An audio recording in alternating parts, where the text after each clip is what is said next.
आप सभी दर्शकों का स्पिरिचुअल नॉलेज चैनल पर हार्दिक स्वागत है। आज का मेरा विषय है श्रीमद् भागवत गीता का अध्याय नंबर 15 पुरुषोत्तम योग। इस अध्याय में श्री कृष्ण भगवान अर्जुन को गीता का उपदेश देते हुए समझाते हैं कि हे अर्जुन, मैं ही पुरुषोत्तम हूँ, मैं ही सर्वोच्च पुरुष हूँ। अपने आप को वो सर्वोच्च पुरुष घोषित करते हैं और कहते हैं कि इस ब्रह्मांड का, इस सृष्टि का निर्माता भी मैं ही हूँ और इसका पालन करता भी मैं ही हूँ और श्रृंगार करता भी मैं ही हूँ। तो परम पुरुष का मतलब होता है सर्वोच्च वास्तविकता, सतपुरुष महाराज। वैदिक ज्ञान का परम लक्ष्य यही है कि मोक्ष प्राप्ति जीवात्मा तब भी हो सकती है जब वो भगवान की भक्ति करे, 24 घंटे भगवान की भक्ति में लीन रहे और जन्म मरण के बंधन से मुक्त होना ही मोक्ष प्राप्ति होता है।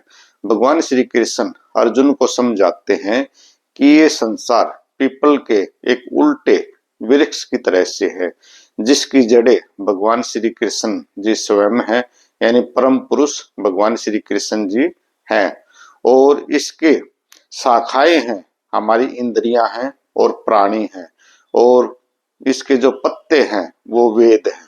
वेद शास्त्र जो हैं इसके पत्ते हैं। दो प्रकार के प्राणी होते हैं, नश्वर और अक्षर।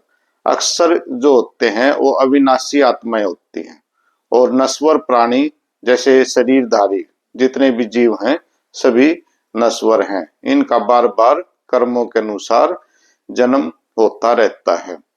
तो ज्ञान के द्वारा परम पुरुष को जाना जा सकता है। उस परमात्मा को समझना है तो सिर्फ हमें ज्ञान प्राप्त करना चाहिए। ज्ञान के द्वारा ही हम उस परमात्मा की भक्ति करके मोक्ष को प्राप्त कर लेते हैं और उस परमात्मा के धाम सतपुरुष या सत्य लोक में चले जाते हैं। और वो परमात्मा भगवान श्री कृष्ण अपने आप को ही परम पुरुष घोषित करते हैं।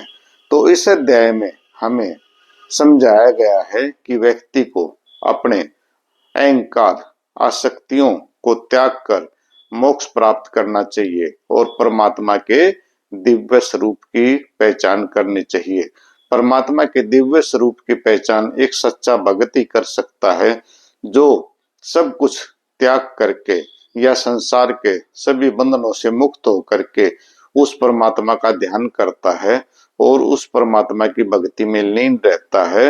वही उस परम पुरुष परमात्मा को, यानी भगवान श्री कृष्ण को या सतपुरुष महाराज को प्राप्त कर सकता है और इस दुनिया के मोह जाल से, माया जाल से मुक्त हो जाता है। उसका पुनर्जन्म नहीं होता और वह आत्मा परमात्मा में ही लीन हो जाती है।